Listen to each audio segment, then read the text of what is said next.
Went to Thailand. I met the guy in jail that this gangster, this black actor, Washington. Oh, that played in New York? Yeah. Yeah, it was a wonderful movie. Yeah, and I knew that fellow, and he was an Air Force sergeant, a black guy.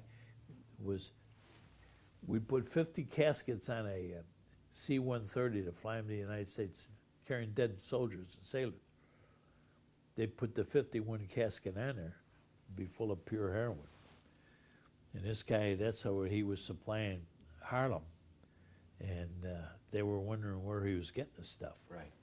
And that's where he was getting it. And then Bob and I went to Laos, Cambodia. We were up and down the Ho Chi Minh Trail. I'll let you take it. He's got some articles in here about it. And we had some rough times. They wouldn't let me sleep in the embassy sometimes because I had a newspaper guy with me. So I'd have to get a hotel and go sleep, or in the army barracks or a tent. And we went all around with it. But I remember Nixon, I was sued for libel in Paris, France. And one of the guys closest to de Gaulle had gotten the casino rights in Paris, two spots, sued me for international libel because I named him, and I've got the information from the DEA, or the BNDD at that time it was called, Bureau of Narcotics and Dangerous Drugs. And I was around for the foreman of the DEA, had a lot to do with it.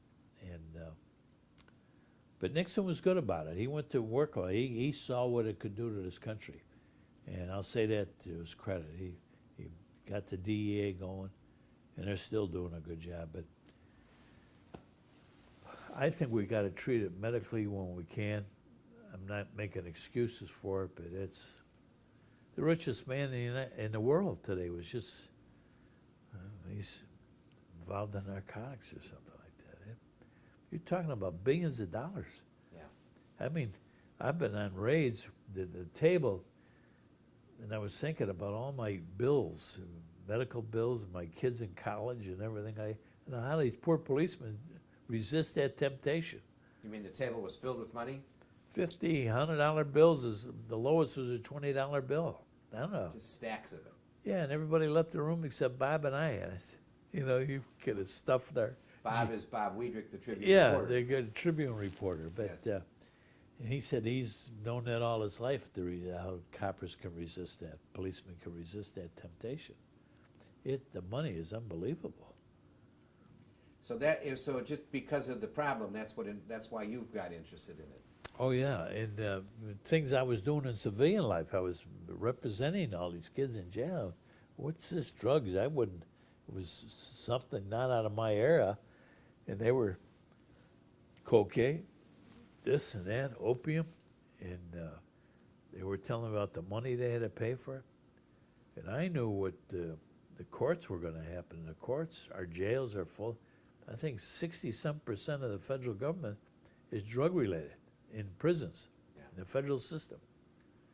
And so it's. Did you ever discuss drugs with Daley, Mayor Daley? Oh yeah, well he was. As much as I was out of the realm of the new generation, he was well removed, but he knew about it from the policeman. Yeah, he knew about it from the policeman. Yeah.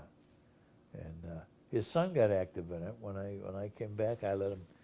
I had a movie done by a couple of people, and I used to let him have the movie and go around the high schools in his district, and he was very interested in it. Richie. Right. Richard. But that's how Bob and I got involved in it, and I got sued for international libel. Did you win? Yeah, won. Luckily, I had a girl that she was a graduate of some school out east, and she majored in French. So she went there. When the guy, when the suit was dismissed, smells Marcel Francisi. I'll never forget his name. He stopped and he said, "You tell your boss never to come back in France, or he's a dead man." And little things that I remember. One time I was getting rushed. I used to come home every weekend.